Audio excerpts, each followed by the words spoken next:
This sweet pastime has been narrated by His Grace Nandakumar Prabhu.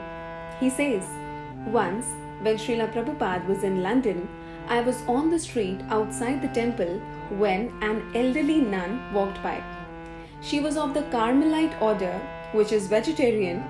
I said, Hare Krishna, and she said, Hare Krishna, and stopped to talk to me for a minute. I said, our spiritual master is here. Would you like to meet him? She said, I would be honored to. I brought her in the temple and went in Prabhupada's room and said, Srila Prabhupada, I was speaking to a Christian nun and she is anxious to meet you. He said, oh, bring her in. As I came back in with her, I offered my obeisances and she offered her obeisances, putting her head down on the floor. Prabhupada was beaming. For 10 minutes, they talked in total accord about Christianity and Krishna consciousness. Prabhupada would say something about our philosophy and she would say, yes, Prabhupada, and Jesus said.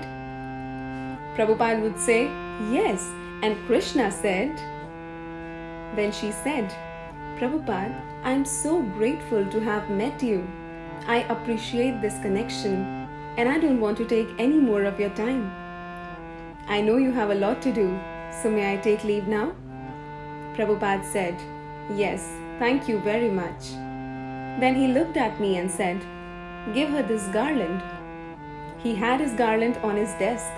The nun offered her obeisances again, and as she was coming up, I gave her the garland. It was beautiful to see the interchange. Many times I saw Prabhupada have interfaith dialogues in that way.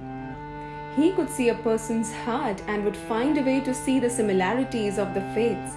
However, if he saw a person who was not following his or her own faith, sometimes he would be strong with that person. But for someone sincere, Prabhupada would find a way to see similarities rather than differences. All glories to Srila Prabhupada. Hare Krishna.